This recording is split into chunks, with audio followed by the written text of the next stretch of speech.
Hey there everyone, it's Lynnea with a video for Scrapping for Less, and I'm going to be using the Fawn Critters Ever After stamp set.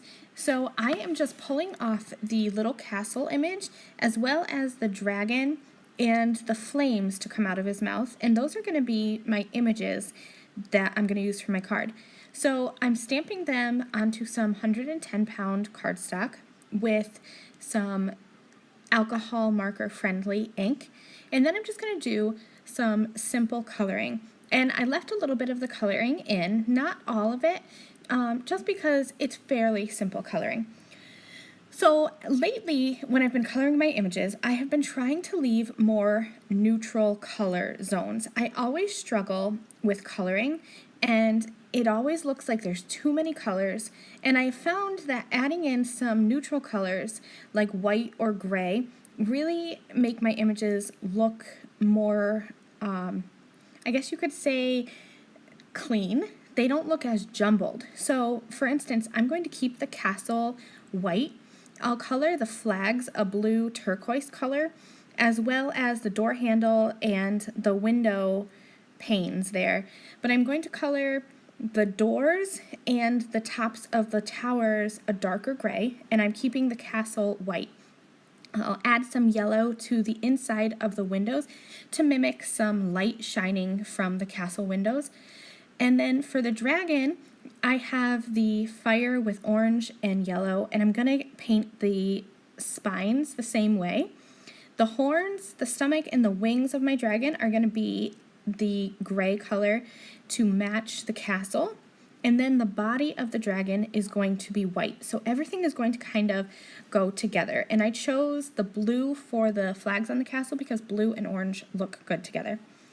So I'm using the Pretty Little Rainbows paper from Scrapping for Less, and this was included in the May kit, and I believe that you can purchase this paper separately. So I'll leave a link to that down in the video description below. I love this watercolor. It has a watercolor feel to that paper, and it's rainbow, so I thought it'd be really cool with the dragon. I used the My Favorite Things flat bottom cloud dies to die cut a couple of the clouds. They come in two sizes, a bigger one and a smaller, and I cut two of each so that it would kind of look like my dragon and the castle are in the sky.